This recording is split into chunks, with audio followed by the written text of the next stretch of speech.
There they are. Is yours up yet? I don't know, I can't see. Yes, there. Well done. We showed them, didn't we? Fantastic. Matthew? Ah, there you are. Lunch in 5 minutes, so you better come and clean up. All right. What's this? Ah, yes, Cambridge. Albertine? Yes. I wonder how she's done. She got a starred first. Whatever that is. Did she indeed? That's pretty good. In fact, it's pretty fantastic, especially after only 1 year. She was top of the whole exam list. Well, I suppose with Chocky. When did you hear? I didn't think the results were published yet. They went up a few minutes ago. And how? Oh, yes, of course. Your telepathy. She must be thrilled. She is. Congratulations on your marvelous achievement, my dear. Now, the important question is, what are you going to do next? I'm afraid you can't collect your degree for another 2 years. We know that. Regulations. You have to keep 9 terms before you can graduate. It's a silly regulation. Well, not for the average undergraduate. We don't get many people who can complete the course in 3 terms like you. In fact, I don't believe we've ever had anybody before. Not in 800 years. I'd like to do some research. Of course, but what? Cosmic energy. Cosmic. And anti-gravity. Anti-gravity. That's an interesting idea.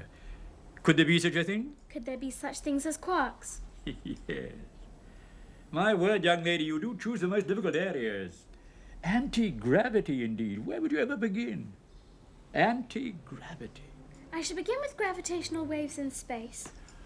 Oh, I see. You're moving over from pure mathematics to astrophysics. That's right, Professor.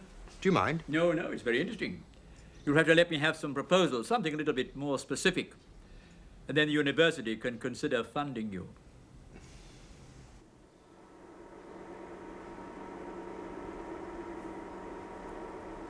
What, Chocky? No, I think they're all part of the same radio telescope. They're looking at the stars, of course. Well, I don't know. It may look primitive to you, but for us, it's very nearly the latest thing. What are you doing here? Just looking. Why, wait a minute. Aren't you? Albertine Mayer. Oh, yes. Our famous child prodigy. You often go around talking to yourself. No. I was just thinking out loud. I see. I didn't know anybody was here. Obviously not. Who are you? Beatrice Liddell. Dr. Liddell. I'm an astronomer. Do you use this telescope? Of course. Otherwise, I shouldn't be here. Which brings us back to my question, what are you doing here? I'm hoping to do some research. Research? You? Into what? Cosmic energy and gravitational waves. What makes you so sure either of them exists? Oh, I know. I mean, that's why I want to research them. To find out. Well, you're not planning to use this instrument. No, but I thought if I'm going to be working in astrophysics, I ought to know as much as I can about what other people are doing. I suppose that's fair enough. As long as you don't interrupt or try and interfere with my work. No. Will you tell me about it? All right. Come along. And this is our largest and highest resolution instrument. A 5-kilometre Earth rotation synthesis radio telescope, consisting of 4 fixed and 4 movable dishes on an east-west baseline. Why synthesis? Because it synthesizes the image we would have obtained with a single very large dish. Or rather, the computer does, and all the signals are fed into it over a period of time. So it's all controlled by a computer? Yes, of course. The computer steers the instrument and processes all the signals. Once it's set up and programmed, we can leave it to get on. Sometimes nobody goes near it for days. I don't know. What? Sorry. Just thinking out loud again. Please, may I see the rest of the observatory? Very well. Come along. I'll give you the guided tour.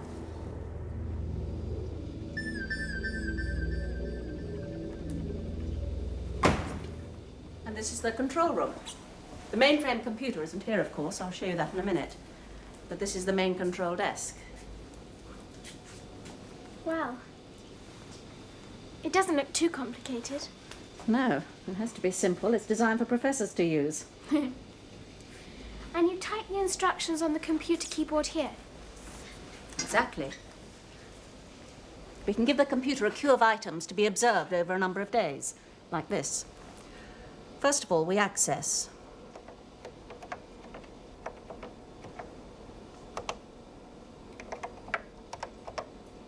Track, that's what we want it to do. And then the name of the object, if it's already in the memory, say 3C48. That's object number 48 in the 3rd Cambridge catalogue. And then the time we want it to happen, say 1500 hours on the 23rd. There.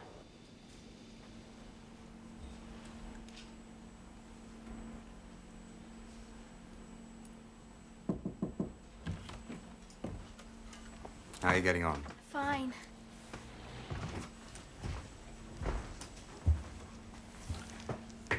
Oh, you think you'll be able to do enough to convince them it's worth giving us the money? Yes, of course I do. Don't worry.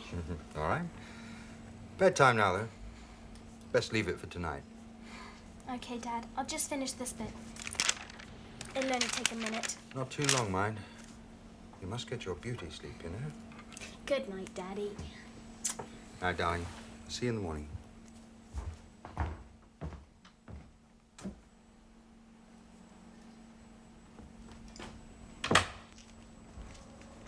Oh, Chocky. That'll have to do for tonight. You have done well. I am very pleased with you.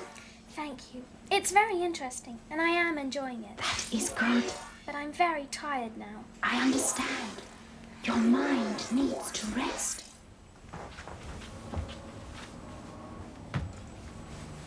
Albertine, Yes? that radio telescope, Yes? it is very primitive. Yes. But even so, it could be good enough What for? to locate the position of my home planet. Do you really think so? That would be terrific. Yes, it would only be necessary to get into the computer which directs the telescope. I could do that through the phone line, if I knew the phone number and computer code. I know them.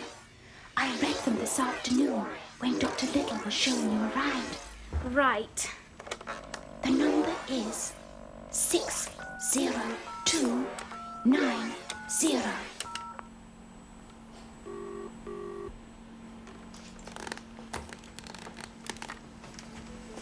The code 9614372. We're in! Now what? Now we have to give it a new program, and then we can start the search. Brilliant!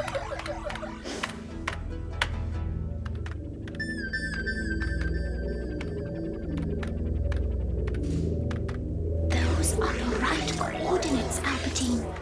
Let it search there.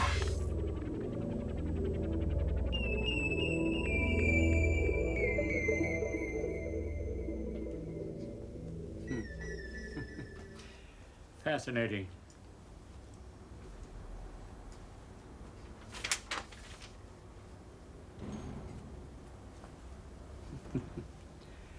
Utterly fascinating. So you think it's an acceptable subject for research, Professor?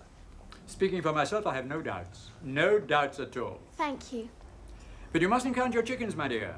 Is there something wrong? I'm not the only person you have to convince. There's a committee.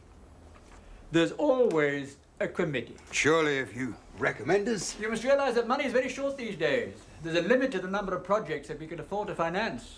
But it must be obvious this is important work. Yes, that's what they all say. My work is important. No, the truth of the matter is that most of our funds are already allocated for the coming year. There's only one grant still available. Oh, that's all right. If there's still one grant available. There is. But you're not the only person who wants it. There's at least one other very good candidate. Who's that? Beatrice Liddell. Dr. Little, the astronomer. That's right. Do you know her? Yes, I have met her. Then you'll know how exciting and how important she thinks her work is. But surely, Professor, no matter how interesting her work is, it can't be as important as Albertine's. You think not? But what is it? She's investigating a new binary star. Yes, but what we're talking about is the discovery of an entirely new form of energy. Boundless energy. From an unlimited source. What we're talking about, Mr. Mayor, is the search for boundless energy. It's not quite the same thing as its discovery, is it? Theories are one thing. Proof is quite another. It does exist. I know it does, and I know I can prove it. Very well, then. In that case, young lady, we must do our best to make sure that you get the grant. Right. Where do we start? I suggest that we publish this. You wouldn't object? Of course not. All right, then, leave that to me. And then you ought to give a public lecture on it. I'll see what I can arrange.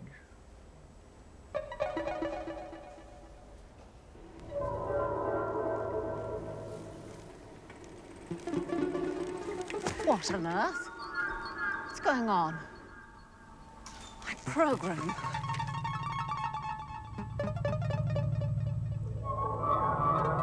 Albertine. Albertine. What is it? Look. I am looking, but I don't know what I'm supposed to be seeing. Signals. They are signals. Yes, I know that, Chocky. Radio signals. Yes. But they are special signals. Why? How? They are messages. You mean somebody is actually sending them? Yes. An intelligent life form? More than that. Oh, this is very exciting for me. Why, Chocky? What is it? They are my people. One of our colonies. Chocky, that's brilliant. Brilliant. Yes. Oh, I'm so happy. So happy.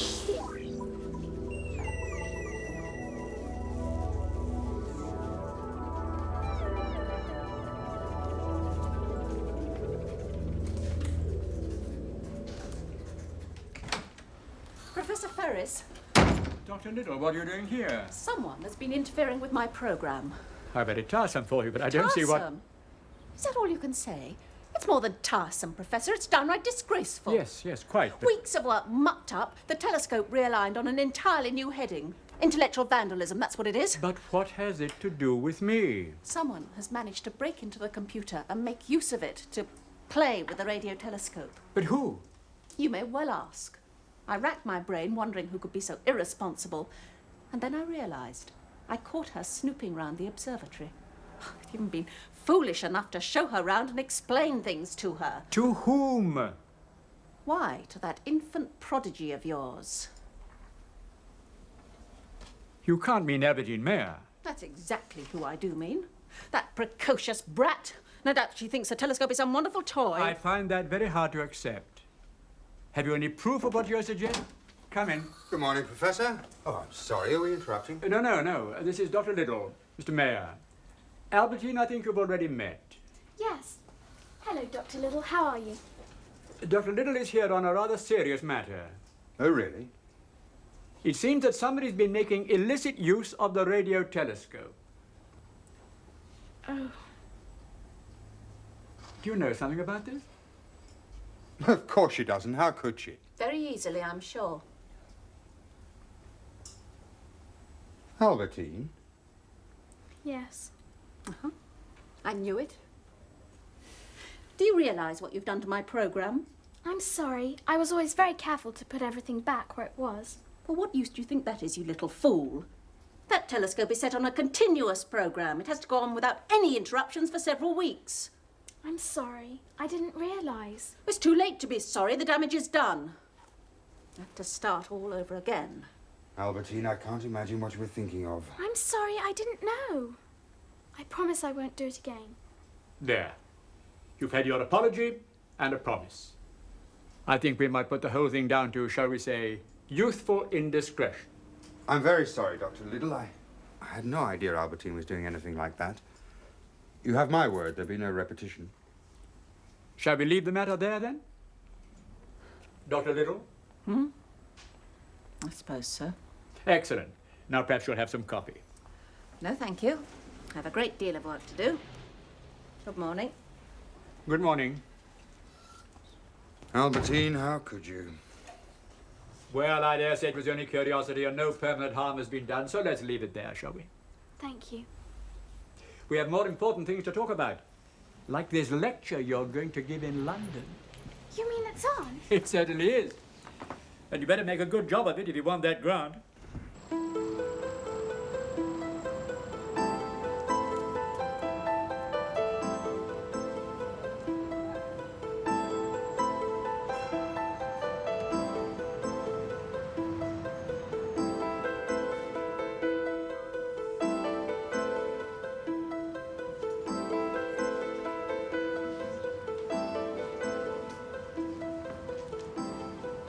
Congratulations. Thank you. I'm most impressed. You must have done a great deal of travelling. No, not exactly. Don't tell me they're painted from photographs. No. Well, They're really just impressions of how Matthew imagines the places. Oh, I understand. From what you've seen on films and television and so on. something like that, yes. In that case, I'm even more impressed. Quite remarkable. Albertine! Matthew, isn't this exciting? Hello, Mr. Mayor. Hello, Matthew. Oh, you must be very proud. One-man show at your age? No prouder than you must be. Hello, Albertine. Congratulations on your results. Thank you, Mr. Gore. Of course, having Chocky around certainly helped. Well, even so, it's a marvellous achievement. She'd have got a first in any case. It would have taken longer, that's all. Say 2 years instead of 1. Come and show me your pictures. Okay, I've done a new one of the windmill. Wait until you see it. How's she coping? With Chocky, I mean. She's coping very well.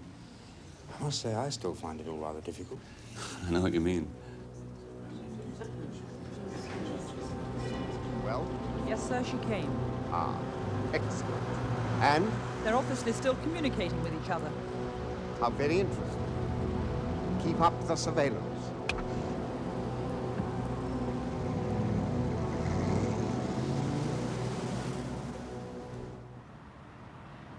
The term cosmic ray is applied to elementary particles, usually protons, electrons, or nuclei of atoms, which travel through space at a velocity close to the speed of light. Some 90% of these particles are protons, the hydrogen of nuclear. When high-speed cosmic ray protons collide with hydrogen atoms in the interstellar medium, nuclear reactions take place between them, and a number of pions are created.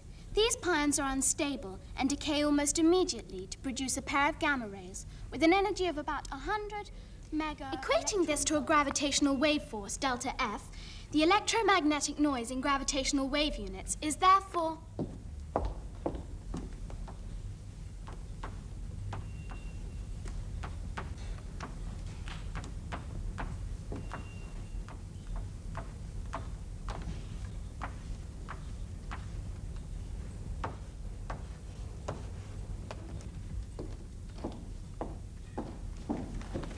The aim of these experiments will be to identify and eventually collect gravitational waves from black hole events in galactic nuclei and stellar collapses, which are both impulsive sources and continuous sources such as binary stars, pulsars in the Crab Nebula. Thank you.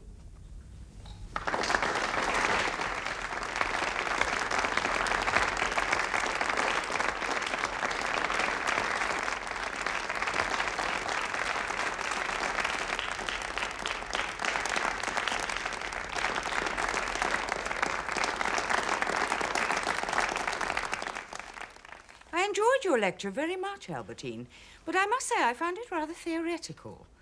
This grant is essentially for practical work. Now, should we decide to give the grant to you, do you really believe that you can achieve successful experiments? Yes, of course I do. Well, well, fancy that now. I wish I could be so certain of success every time I started an experiment. Quite. Surely, Albertine, you can only say that you hope your experiments will succeed. No, I know they will. Nonsense, girl. Nobody can possibly say that. I can. Albertine, please.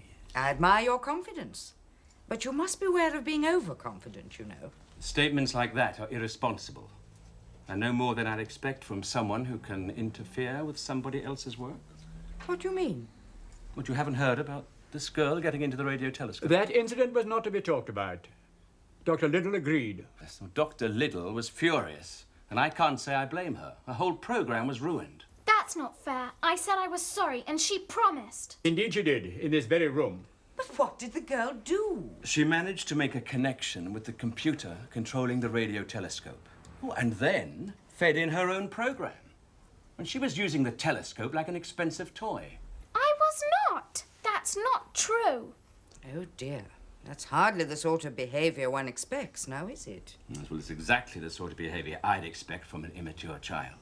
I mean, how can we possibly give our one remaining research grant to someone who is so irresponsible? I wasn't playing with it. I was searching for a planet. Well, that's not so difficult. There are billions of them out there. Not like this one.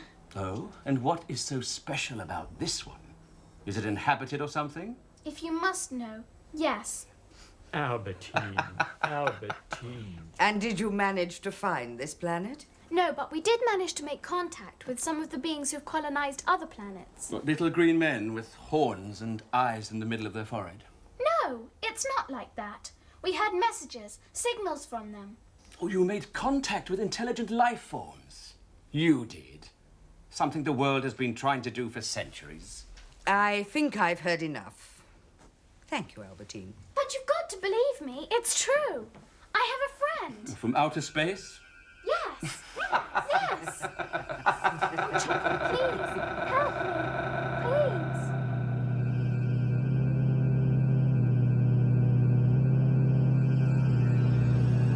I am Albertine's friend. My name is Chocky.